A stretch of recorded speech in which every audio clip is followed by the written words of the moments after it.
Hi everyone, welcome to the Navigant Credit Union Broadcast Center. I'm GoLocal News Editor Kate Nagel. Thanks for joining us for the News and Politics show here at 4. We're going to kick off with the former State Representative, Deputy Secretary of State, now heads up Stages of Freedom, Ray Rickman, for his big view.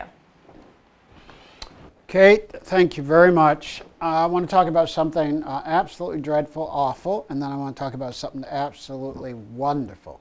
In 1967, I went to Sunflower County, Mississippi with James Meredith on his second march. I was a kid of 16, and the deputy sheriffs beat me half to death. And by that I mean they split my head, my brains came out, they wrapped my head in a sheet, and someone rather wealthy got a private plane, and they took me to Memphis to the big hospital and saved my life.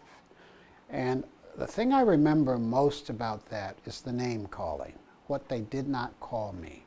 And I don't think they meant to beat me within an inch of my life, but that's what happened. Well, this week at Stages of Freedom, we received probably 300 calls, telephone calls, destroying our ability to do anything other than take the calls. And we had to take the calls, but because when we wouldn't take the call, they just keep calling, and disarmed our ability to function as a nonprofit. And they were calling because we had a flyer in Warwick that said, Stages of Freedom pays for swimming lessons for children of color.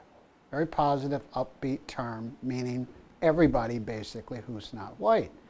Now, our flyers and the like normally say African American children and other low-income children. And it says that because white kids can get in the program too, along with Latinos and Asians and Native Americans and almost anybody else who's not solid middle class. That's what we do. Last year, 12 white kids in the program. The Warwick flyer said that because Warwick's 95% white, so there are very few children of color, and 2/3 of the people of color have solid incomes. And so we put these 20 posters up looking for the 1% or so of children who are low income and black or brown or Asian, and caused a firestorm, kind of a organized level of hatred, accidentally started by a woman connected to URI who just didn't like the term and thought it said colored. Woman with a degree couldn't read the difference between the United Nations people of color and the old colored, which is what Negroes and black people and whatever were called at some given time. And the level of hatred, the vicious comments, the racist comments. A woman from Johnson, Rhode Island said that black children drown because their black parents don't care about them as white people care about their children. This universal hatred. This woman's face is on Facebook, and you just shake your head that someone would make a racist statement about a whole race of people like that. That's what we endured this week. You ready? This morning, the woman who started it last week apologized by saying she'd read our 64-page report and realized that we're doing good in the world, and hinted that she's going to make a financial contribution. So in spite of a week of firestorm, it's over. Only 7 calls today. So God is good. The super positive. You ready? So Stages of Freedom, same organization. We're having a conference next week celebrating Ciceretta Jones's 150th anniversary. It really is something. First superstar black diva in the world. And she lived right off of Benefit Street. She lived here. She had her own train. She had 55 employees. She performed for 4 presidents of the United States of America and the future King of England and the Kaiser of Germany. This extraordinary woman. We have an opening exhibit at 10 Westminster on Thursday night. We follow that with a one-woman play at Grace Church. The next morning is tea. And we're doing a tea because Ciceretta Jones threw tea parties for little girls in College Hill for 20 years to teach them manners and how to take tea. So again, in honor of her. And then Friday night keynote address at the Athenaeum. Saturday morning, a tour of Ciceretta Jones's Providence. In the afternoon at 2 o'clock, a concert with John Davis, the concert master from New York. We have people coming from Carnegie. What a day. And then finally, we end with this unbelievable gravestone. We raised $9,000 for this granite gravestone. Rob Dimmick went to see it last week. I was busy, couldn't go. It's finalized. It's so unbelievable, he cried. Come join us, Southside Cultural Center, next Saturday, the 9th, at 5 o'clock, in celebration of the life of one of Rhode Island's most important persons, male or female. Ciceretta Jones is Providence.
Hi everyone, welcome back to the Navigant Credit Union Broadcast Center. I'm GoLocal News Editor Kate Nagel.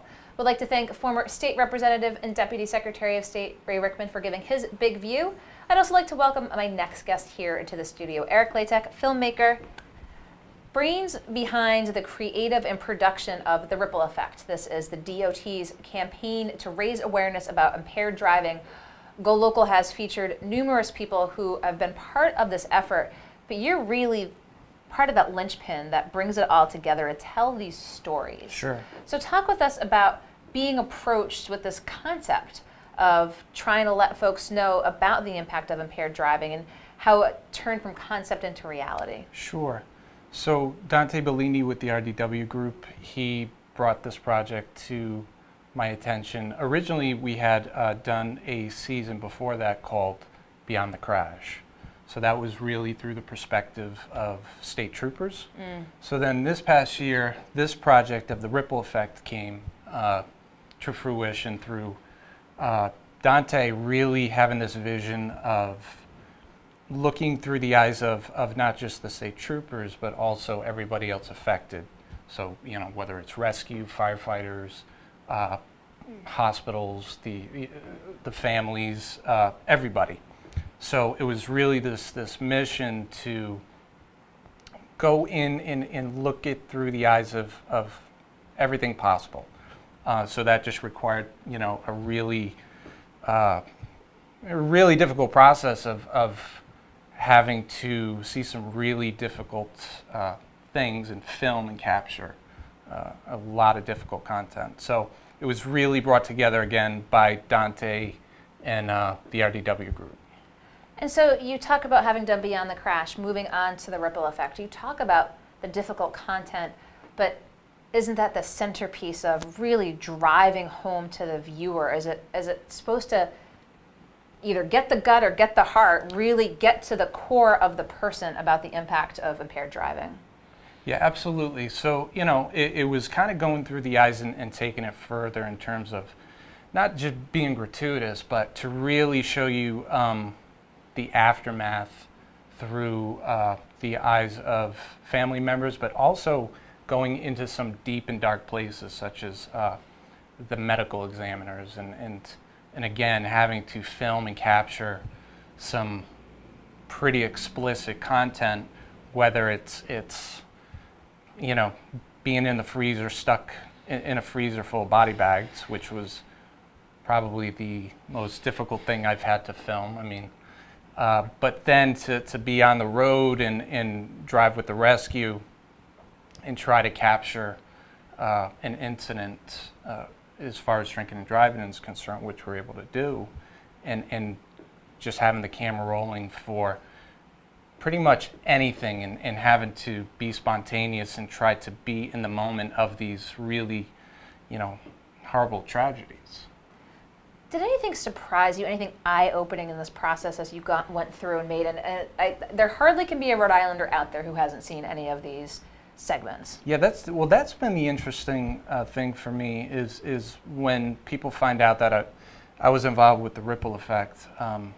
They know instantly. Matter of fact, I was literally, I swear, I was just at Navigant about 2 hours ago down at Warwick, and speaking to this woman, Linda, who we just got in conversation and we spoke about the ripple effect, and you know, she started talking, you know, very highly about it, and so to see kind of the impact it's had with people has been probably most surprising for me in terms of content that I captured. That might have been surprising. Surprising, no, but I would say difficult, yes, because it's not just the filming process. We had just a small, great team.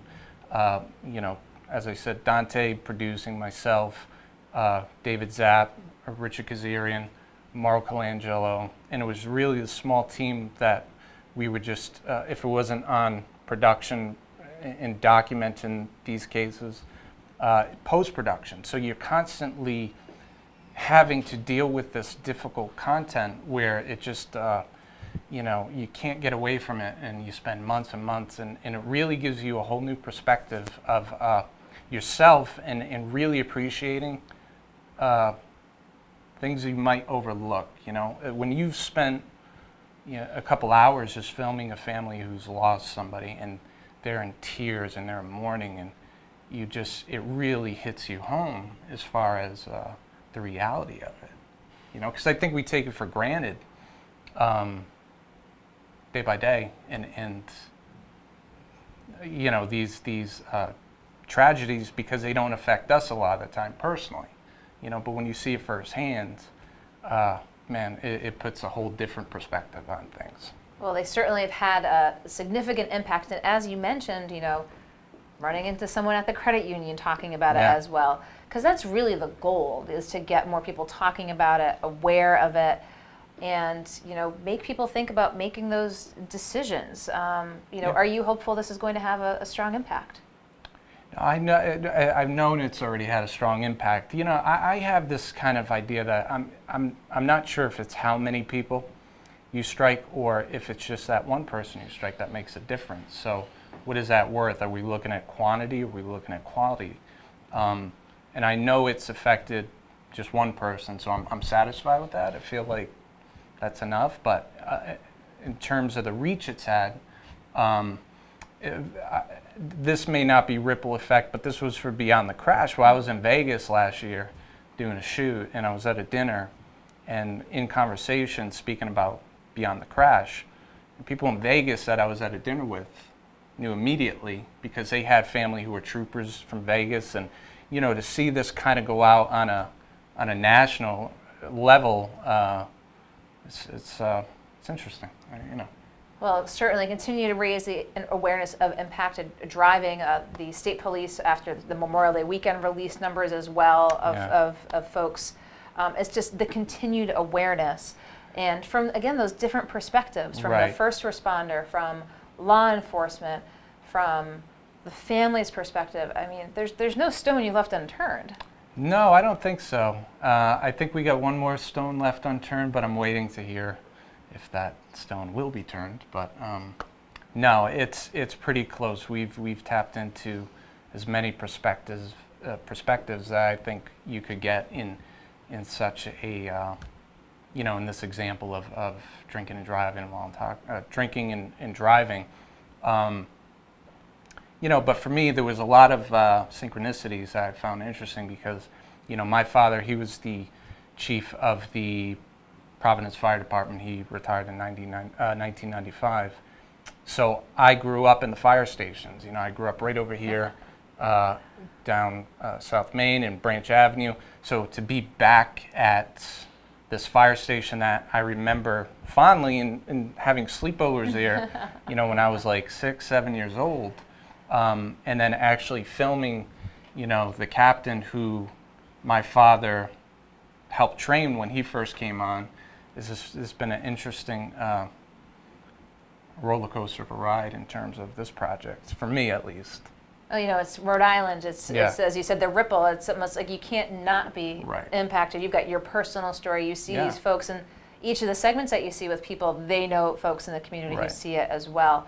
Well, I appreciate your taking the time to come in. We'll provide those links for the other individuals involved with the Ripple Effect. Again, the DOT's campaign to raise awareness for impaired driving. Eric Latek, I appreciate you taking the time to come in today. I'll let you go around the corner, and I'm going to wrap up here in the Navigant Credit Union Broadcast Center. 3 o'clock saw us up at the State House for Go Local Live. Legislation today is before House Finance. Revised POSOX funding is going to be under consideration now in terms of how that is constructed. We talked with House Minority Leader Patricia Morgan. We talked with Representative Sherry Roberts. We also talked with Greg Mancini from Build RI. And then we just welcomed back here Ray Rickman, the former Deputy Secretary of State, former state representative, now with Stages of Freedom, and Eric Latek with the Ripple Effect. I want to thank the DOT, Dante Bellini, and RDW. We look forward to seeing you tomorrow at noontime as Go Local takes the show on the road. We've got some great guests lined up for you. So as summer's around the corner, you've got lunchtime on your hands and you want to see some great content, local content, we'll be bringing it to you around the state. I'm Go Local News Editor Kate Nagel.